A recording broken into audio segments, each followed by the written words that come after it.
वालेकुम, कैसे हैं आप सब लोग। उम्मीद है कि आप सब लोग खैरियत से होंगे। आज हम बनाने वाले हैं मटन यखनी पुलाव, जो कि हर देसी फैमिली के दिल में जगह बना लेती है।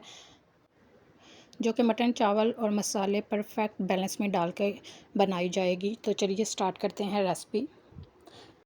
सबसे पहले यहाँ पे मैंने एक पतीले में एक प्याली जो तेल है वो शामिल कर दिया है। जब तक तेल गर्म होगा तो फिर मैं इसमें एक प्याली प्याज जो है वो शामिल कर दूँगी, और साथ मेरे पास एक पाव टमाटर हैं, हरी मिर्ची हैं।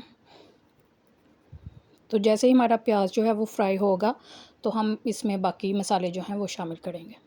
जब तक हमारा प्याज जो है वो फ्राई होता है तो मैं आपको बता दूं कि मैंने यहाँ पे यखनी जो है वो रेडी करके रख ली थी।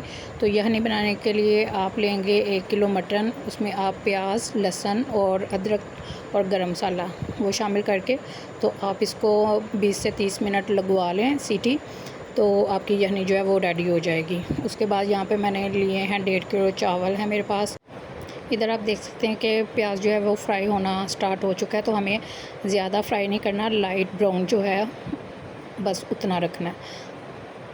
तो जैसे ही हमारा प्याज जो है वो फ्राई होगा तो मैंने इसमें डाल दिया है अदरक।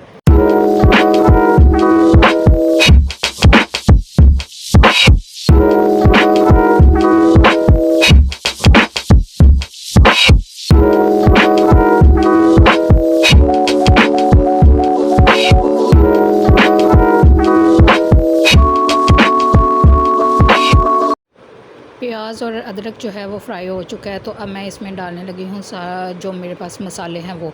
तो यहाँ पे मेरे पास एक प्याली टमाटर है और हरी मिर्ची है, नमक है, हल्दी, कुटी मिर्च और गरम मसाला, खुश्क धनिया जिससे मैंने पीस लिया था, और खुश्क मेथी जो है। तो आपने ये सारे मसाले डाल के इसमें जो मटन है उसको भी डाल के तो अच्छी तरह से इसकी बुनाई कर लेनी है। बुनाई करने के बाद इसमें मैं जो यखनी है हमारे पास वो डाल दूँगी। यखनी डालने के बाद 10 से 15 मिनट में जो हमारा पुलाव है वो रेडी हो जाएगा। तो आप इसे चटनी के साथ, सलाद के साथ कैसे भी सर्व कर सकते हैं। तो बहुत ही सादा रेसिपी है। अगर आपको मेरी वीडियो अच्छी लगे तो वीडियो को लाइक शेयर ज़रूर कीजिएगा, और प्लीज़ मेरे चैनल को सब्सक्राइब ज़रूर कीजिएगा। इधर पानी जो है वो उबल चुका है तो मैं इसमें शामिल करने लगी हूँ चावल। तो चावल डालने के बाद इसको ज़्यादा आपने हिलाना नहीं, और इसमें सिरका ज़रूर शामिल कीजिएगा स्टेज पे। और जितना आपको नमक चाहिए वो आप अब डालेंगे, क्योंकि मैं जो नमक है वो मैं जब भुनाई करती हूँ तब नहीं सारा शामिल करती, तब मैं सिर्फ थोड़ा सा डालती हूँ, और जब चावल जो है वो शामिल करूँ तो उसके साथ मैं नमक जो है ना वो शामिल करती हूँ।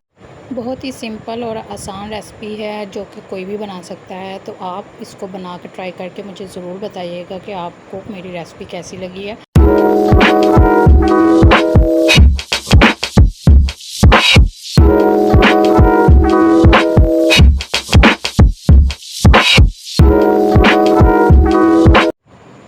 पुलाव हमारा रेडी है। तो उम्मीद है कि आपको हमारी आज की वीडियो अच्छी लगी होगी। वीडियो अच्छी लगे तो चैनल को सब्सक्राइब ज़रूर कीजिएगा। मिलते हैं अपनी नेक्स्ट वीडियो में, तब तक के लिए अल्लाह हाफ़िज़।